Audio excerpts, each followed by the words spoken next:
Sa ikinasang operasyon ng Philippine Drug Enforcement Agency Regional Office 1, kasama ang mga operatiba ng himpilang ito sa pangangasiwa ni Police Major Rizalino B. Suarez, ay 13 katao ang dinampot mula sa di umano'y drug den sa Barangay Patayak, bayan ng Santa Barbara. Ang pagkakaaresto sa mga suspek ay resulta sa isinagawang buy-bust operation sa isang nagngangalang Glenn, 37 anyos na residente ng nabanggit na lugar. Nakalaunay 12 pang suspek na kinabibilangan ng 2 menor de edad ang inaresto rin.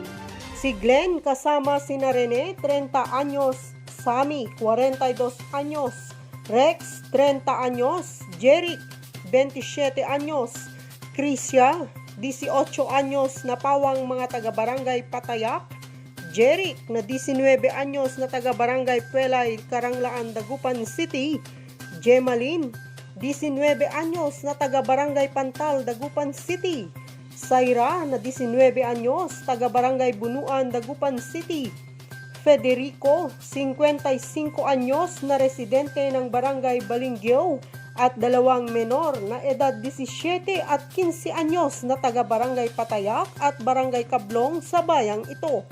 Ang 13 pakete na pinaghihinalaang shabu na kumpiska sa mga suspek ay may timbang na humigit kumulang 12 gramo na nagkakahalaga ng 81,600 pesos, 3 cellphone, 2 timbangan, perang nagkakahalaga ng 240 pesos, mga drug paraphernalia at 500 pesos na buy-bust money kasama ang mga nasabing suspek ay dinala sa opisina ng PDEA RO1 para sa dokumentasyon at pagsasampa ng kaso laban sa mga ito. Samantala, sa isa pang operasyon, isang suspek na tulak pa rin ang ipinagbabawal na gamot ang timbog din ng kapulisan. Sa pamumuno pa rin ni Police Major Suarez, arestado rin ang isang nagngangalang Mario, 59 anyos na taga-barangay Balinggao, Santa Barbara, Pangasinan. Ang suspek na nakuhaan ng humigit kumulang 0.07 grams ng pinaghihinalaang shabu na nagkakahalaga ng 480 pesos sa isinagawang buy-bust operation ay nakumpiskahan din ng isa pang pakete ng may estimadong timbang na 0.08 grams na nagkakahalaga ng 550 pesos.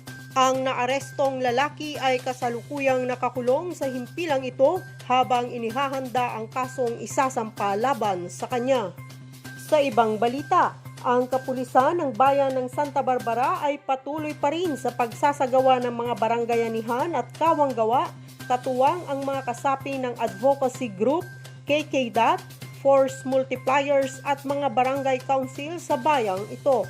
Tuloy-tuloy ang pagpapanatili ng kalinisan, pagtatanim ng mga puno, pamamahagi ng tulong sa mga higit na nangangailangan at ang pagtupad sa tungkuling panatilihin ang kapayapaan at kaligtasan ng bawat mamamayan sa bayang nasasakupan.